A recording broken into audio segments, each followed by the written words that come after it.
Well, gracious greetings, St. Stephen family and guests. Welcome to another edition of Living Water for a Thirsty Thursday.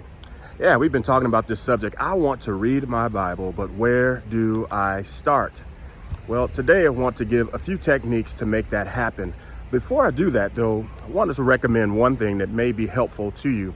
All of you have a Bible of some sort, except for the ones that are on your phones or other electronic devices. But if you have a regular Bible that's been printed and it's on some paper, that Bible has tools and resources inside of it. So I would recommend go to the beginning of that Bible, not only look at the table of contents, but look throughout the beginning of that Bible and see what kind of tools and resources they have. I have the Keyword Study Bible, and so at the beginning it shows how to use this Bible as a Keyword Study Bible, and the Keyword Study Bible highlights certain words that you can then look up in the Greek and the Hebrew. In the back it has a concordance as well as a dictionary. So all of those things are helpful. So I would start there when you want to read your Bible, as not only the Bible to read, but also a good resource / tool to help you navigate that Bible. But the three techniques that I want to give is, the first one is called by chance.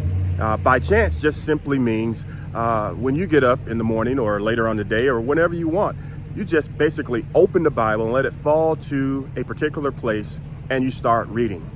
You take some notes on that, you raise questions from that, whatever you're comfortable with, but it's the by chance method.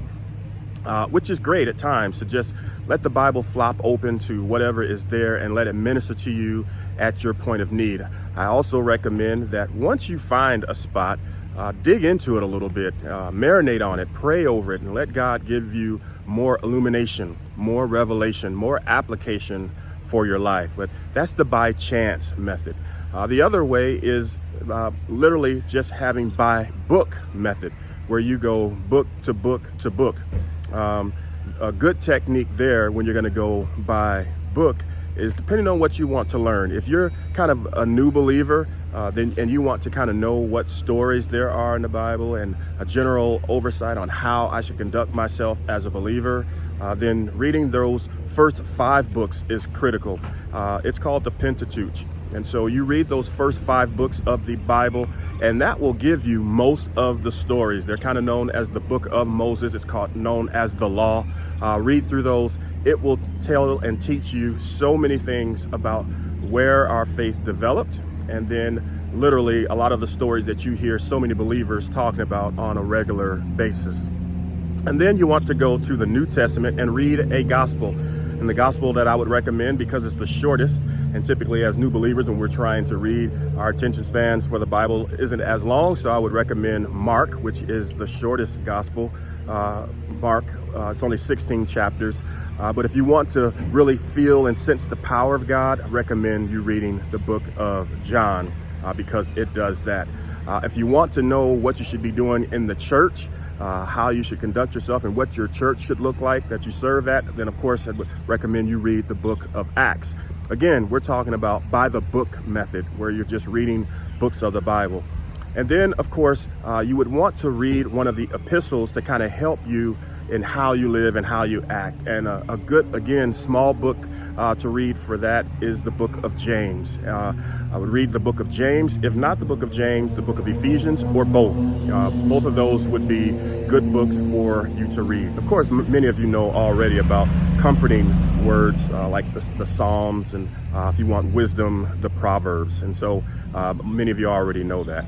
And then the last one that I want to give you is by theme. And by theme is basically if you have a subject matter that you're struggling with, or a sin that you're struggling with, you can just go by that sin, or you can go by that theme. So anger, and a good way really is just Google scriptures for anger, and you'll come up with 25 or 30 different scriptures that will speak to anger. Be angry but sin not. And there'll be many, many, many other verses that will come up to talk about wrath and anger, and let not the sun go down on our wrath, and things of that nature. But just wanted to give you these techniques to help you to get into the Bible and not be intimidated. Of course, you can get different versions. You can listen to it audibly. I also recommend repetition because the more you read it and the more times you go through it, the more familiar you become with the jargon. A lot of times these words and things that are shared in the Bible are unfamiliar to us culturally now. They're unfamiliar to us grammatically. And so repetition will really help, because the Bible doesn't change. Those words are the same. Well, prayerfully, this is helping you with a brief introduction and, of course, what we had last week. Next time, we'll talk a little bit more about some ways to study the Bible and move through specific areas that will help you to grow in your faith. Well, continue to make God proud in all you say, think, and do.